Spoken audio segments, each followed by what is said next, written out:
On cherche maintenant à résoudre des triangles rectangles. Donc, résoudre un triangle rectangle, ça consiste à quoi? Ça consiste à trouver les mesures de tous les côtés et les mesures de tous les angles. Donc, quand on nous demande de résoudre, c'est souvent ça qu'il y a à faire.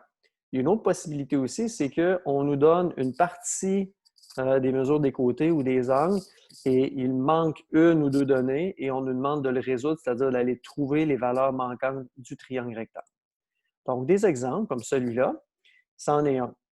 Si on veut résoudre ce triangle rectangle-là, ce qu'on va analyser, c'est qu'on va se placer à l'angle qui nous est donné. Ici, à l'angle où on se trouve, on a le côté opposé à cet angle-là. On cherche l'hypoténuse et on a la mesure de l'angle ici. Donc, opposé, hypoténuse, c'est le mot SO de SOHCAHTOA. Donc, on va y aller avec le S qui signifie sinus. C'est le rapport trigonométrique qu'on va choisir. Alors, on écrit tout simplement sinus de 30 degrés, donc sinus de l'angle de 30 degrés, c'est la mesure du côté opposé sur la mesure de l'hypoténuse, qui est la mesure de BC, du segment BC, sur la mesure du segment AB. Donc, ça donne sinus de 30 degrés égale 3,5 sur X. À l'aide de notre calculatrice, on peut facilement trouver la valeur de sinus de 30 degrés. Ensuite de ça, on peut se débarrasser du x au dénominateur en faisant un produit des extrêmes égal au produit des moyens et ça va devenir une opération assez simple. Alors, le sinus de 30 degrés est devenu 0,5. Très important peut-être de valider ça sur votre calculatrice avant d'aller plus loin. Et puis, vous allez valider, voir si vous êtes en mesure de bien calculer ça. Ensuite de ça, bien, on poursuit. On va trouver la valeur du x. Donc, le produit des extrêmes égal au produit des moyens a été fait. Voilà, on isole le x et on trouve que la valeur du x, c'est 7. Toujours bon d'aller valider notre réponse normalement. Ici, c'est le côté le plus long, c'est l'hypoténuse. Alors, on vérifie que c'est vraiment plus long, au moins que le côté opposé, pour s'assurer qu'on n'a pas fait d'erreur. Donc, si on est arrivé à 2, par contre, on pourrait douter qu'il y en a, même être convaincu que ce n'est pas la bonne réponse.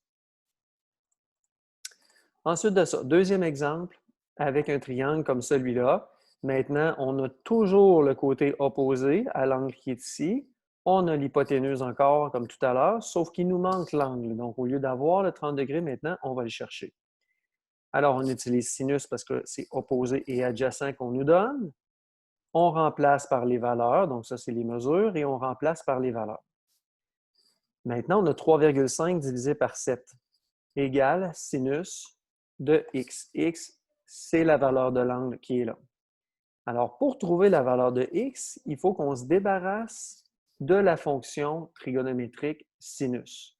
Alors, ce qu'on fait sur la calculatrice, c'est qu'il y a une opération qui va nous permettre de faire sinus moins 1 de ce qu'il y a de l'autre côté. Donc, quand on change, on veut isoler, on veut se débarrasser du sinus ici, il faut faire sin moins 1 de ce qu'il y a de l'autre côté. Un peu comme lorsque c'est multiplié. Disons qu'on a une multiplication, on a 2x à gauche.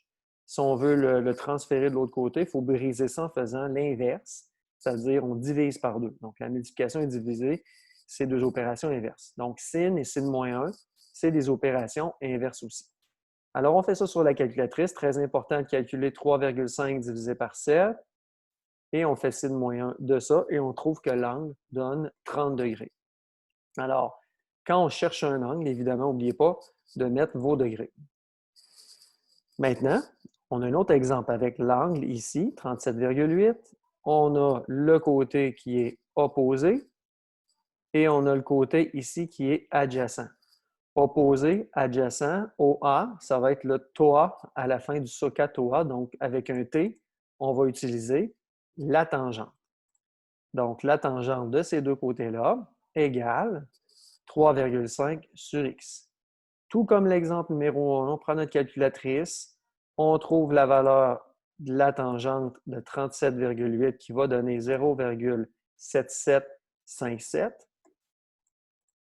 Et puis, on isole le X à l'intérieur de ça qui donne 4,5. Un dernier exemple, comme celui-là. Donc, ici, on nous demande de résoudre le triangle. Donc, ça, c'est un problème où on a à résoudre. Donc, quand on demande de résoudre, il y a des élèves qui se demandent qu'est-ce qu'on me demande.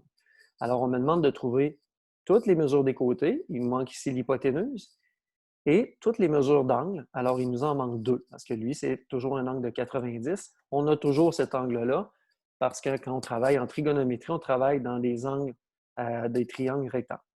On commence par la mesure du segment BA. Donc, on ne se cassera pas la tête. Pour le segment BA ici, on a un triangle rectangle. On va simplement utiliser notre théorème de Pythagore qui s'écrit comme ça. Donc, la mesure de l'hypoténuse au carré est égale à la somme des cathètes au carré. Alors, on trouve la valeur de l'hypoténuse qui nous donne 17 décimètres. On vérifie qu'on est supérieur à 15 et à 8 parce que c'est supposé être le côté le plus long. C'est le cas. Deuxième étape, je décide d'aller mesurer l'angle A. Est-ce qu'on aurait pu décider d'aller mesurer l'angle B? L'angle B, bien sûr. Alors, on va aller chercher l'angle A. Puis à noter aussi qu'il y a des élèves qui auraient peut-être pu dire, moi, avant de trouver l'hypoténuse, je vais aller trouver l'angle A parce que je suis capable d'avoir le côté opposé et adjacent, donc je peux utiliser tangente. Alors, vous voyez toutes les possibilités que ça procure, les rapports trigonométriques. La mesure de l'angle A, on a l'embarras du choix. Donc là, ici, on a décidé d'utiliser cosinus. Pourquoi on a l'embarras du choix? Parce qu'on a tous les côtés du triangle, donc on peut utiliser n'importe quel rapport. Alors ici, on décide d'utiliser cosinus, qui va être le côté CA, donc le côté CA, donc le côté adjacent sur le côté BA ici, qui va être le côté l'hypoténuse. Alors, adjacent sur hypoténuse. Maintenant, cosinus, si on transforme ça avec des nombres, ça donne 15 sur 17. Comment on fait pour se débarrasser du cosinus-là et uniquement avoir la mesure de l'angle? On fait cos moins 1 de ce qu'il y a de l'autre côté sur notre calculatrice pour obtenir environ 28,07 degrés. Finalement, il reste un angle. Pardon. L'angle, ici, on peut le trouver soit avec la trigonométrie ou avec un théorème qui dit que la somme des mesures intérieures des angles dans un triangle rectangle ou dans n'importe quel triangle, la somme des angles à l'intérieur d'un triangle, c'est 180. Alors, 90 plus 28,07 plus l'angle ici en B va donner 180. Alors, on peut utiliser ça. Donc, l'angle en B, mesure de l'angle B, est environ égale. On n'a pas le choix parce qu'ici, c'est approximatif. 180 degrés, donc la somme de tous les angles, mais on va soustraire ce qu'on connaît pour finalement avoir uniquement l'angle B. Donc 28,07 et 90, et on obtient 61,93. Alors voilà, c'est essentiellement à ça que la trigonométrie nous sert, à résoudre des triangles rectangles, et c'est comme ça qu'on utilise les trois rapports trigonométriques donnés par le petit truc SOHCAHTOA.